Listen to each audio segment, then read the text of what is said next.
During the All-Star break, here's a few batters I look to sell and trade this week. The first guy, Spencer Steer of the Cincinnati Reds. I mentioned Steer a few times this fantasy baseball season as a hitter to sell, and he's having a great year, no doubt about it, for the Cincinnati Red team. 14 home runs, 51 RBIs, 45 runs scored, 9 stolen bases, a 277 average, and a 367 on base in the month of the season.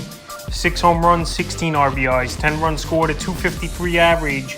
Average is down a little bit, but the on-base is great as well at 366. So right now, while he's showing power and has good versatility at first, third, and outfield here, Spencer Steer is definitely a hitter I will to sell high this week. We know Joey Votto's back in the mix, so that's got to move him around to another position. And this Red team, if they really want to make a run and they don't make a big trade at the deadline, I could see Christian Encarnacion Strand coming up as well. And I've been mentioning that for weeks about Encarnacion Strand, where he's tearing it up over there in the minor leagues, hitting over 300. He has over 18 home runs, I believe, in the minors, and there's not much left for him to prove down there. So it wouldn't be surprising to me if he comes up sooner than later, right after the break, and Steer could be the odd man out. July 5th at the Nats, 1 for 5 with a run. July 6th at the Nats, 0 for 4. July 7th versus the Brewers at the Brewers in that one, 0 for 3. July 8th at the Brewers, 0 for 4. And July 9th at the Brewers, 0 for 4. So right now, I'm not getting the job done over the last few games here before the break is Spencer Steer. But like I said, a lot of good players on this Red team all of a sudden. After the last few seasons, they've been a struggling ball club for the most part, even though I know they had a little bit of a run in 2022, but fell short of making the playoffs. But right now, while Steer is having a good season, good versatility, even though numbers are going to drop a little bit, I believe. And then other players might take some at-bats from him. This is the time to sell him this week. The next guy, Alec Bohm of the Philadelphia Phillies. Alec Bohm having a pretty decent year. 9 home runs, 57 RBIs, 37 runs scored, 3 stolen bases, a 280 average, and a 328 on base. So right now, his specialty's been the RBI, and hitting in the clutch here is Alec Bohm. And over the last 2 weeks here, he's been on a tear, 2 home runs, 10 RBIs, 7 runs scored, a stolen base, a 357 average, and a 413 on base. So right now qualifies at first and third base. We know the power. He's not a big power guy, really, is Alec Bohm. Only 13 home runs last season. And this year, I think he could finish 17, 18 home runs. But the batting average is definitely surprising a little bit over the last month of the season. I know last season he hit 280 exact as Alec Bohm, but the RBIs weren't as great. And right now, while he's playing great baseball, especially the last month, he's a perfect sell-high hitter as well, even though I know he plays in a very talented lineup with the Philadelphia Phillies, with guys like Harper, Kyle Schwarber, Trey Turner, JT Realmuto. He's got a lot of protection and chances over there. July 5th at Tampa, 3 for 4, a run and a rib. July 6th at Tampa, 0 for 4. July 7th at the Marlins, 1 for 4, run and a rib. July 8th at the Marlins, 2 for 4, run. And July 9th at the Marlins, 0 for 3 with a run. So Bohm playing every day now, finally.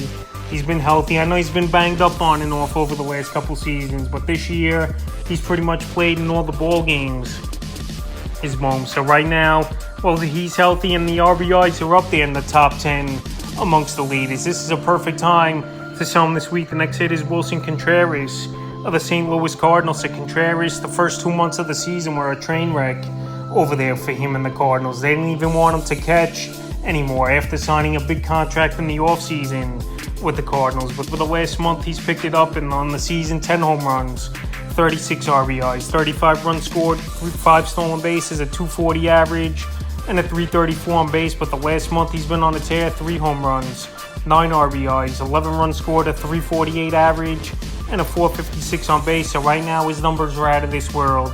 He's almost getting on base over the last month of the season, 50% of the time as Contreras. So maybe he just needed some time to get adjusted to his new team or whatever the case may be. But right now, while he's on a tear, and obviously he's a catcher, which is one of the weakest positions in fantasy baseball, he's definitely a sell-high guy, because I don't know how in the first 2 months of the season he could go from pretty much doing nothing to all of a sudden one of the better hitters in the last month of the season. July 4th in Miami, 2 for 4. July 5th at the Marlins, 3 for 4, 2 runs, 2 RBIs. July 6th at the Marlins, 1 for 3. The 7th and 8th, he sat out at the White Sox.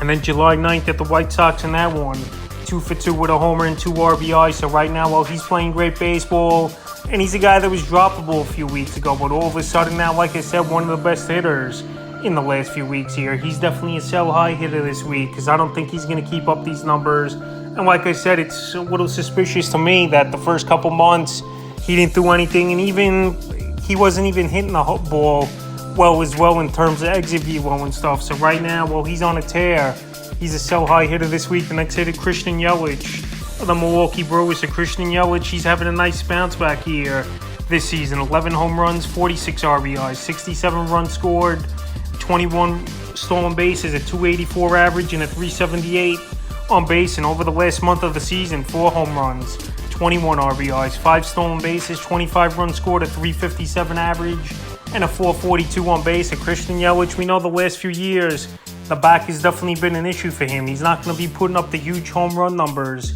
like he did for the Miami Marlins seasons ago. But right now, well, he's playing great baseball. He's helping this Milwaukee Brewer team possibly get a division title this year, neck and neck with the Reds right now in the Central. This is a time to sell him high because I just feel like numbers are going to drop off a little bit for Yelich. And those back injuries always linger. So the last few games, July 5th versus the Cubs, 2 for 5. July 6th versus the Cubs, 1 for 3, a homer, 3 RBIs, 2 runs scored. July 7th versus the Reds, 1 for 4.